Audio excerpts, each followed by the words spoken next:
is this going to be the era of the cautious entrepreneur or the reluctant entrepreneur? All these changes that we are seeing, what does it mean for an entrepreneur? What is the expectation that the board, the investors, and the world as such have from an entrepreneur? How has that changed?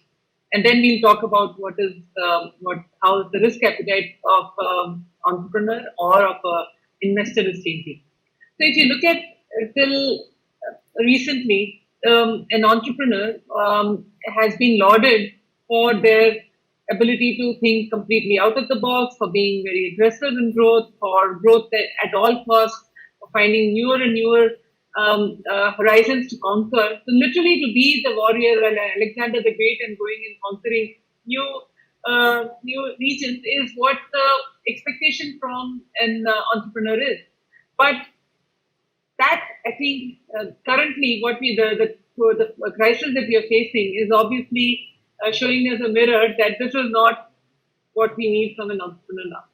So the entrepreneur, the leader, and which I am, and while I may have also be a promoter in a number of other companies, but I lead my company Portea Medical as an entrepreneur, as a CEO. So I know from both the perspectives that today the expectation is in many sectors is how do you minimize your burn? How do you make sure that you can survive? How do you make sure that as the changes in customer behavior, customers' requirement, environment come about, how do you still remain relevant to the population or to the target audience that you are serving? Or are there new target audiences and new solutions that you need to come up with?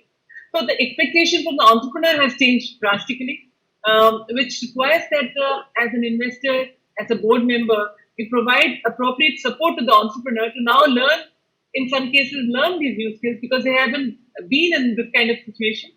Some of the more seasoned entrepreneurs, I've been an entrepreneur for 30 years and I've gone through cycles. I've gone through companies which ran out of money. I've gone through 9/11. I've gone through 2008. So I've gone through multiple challenges. So some degree of maturity is there, but somebody who's just been on the go kind of a growth path needs to really sit back and say, now what do you do when things don't really go in the growth path? So there's something that all of us have to sit and take a little bit of a breather and say, what is the right thing to do in this kind of new life?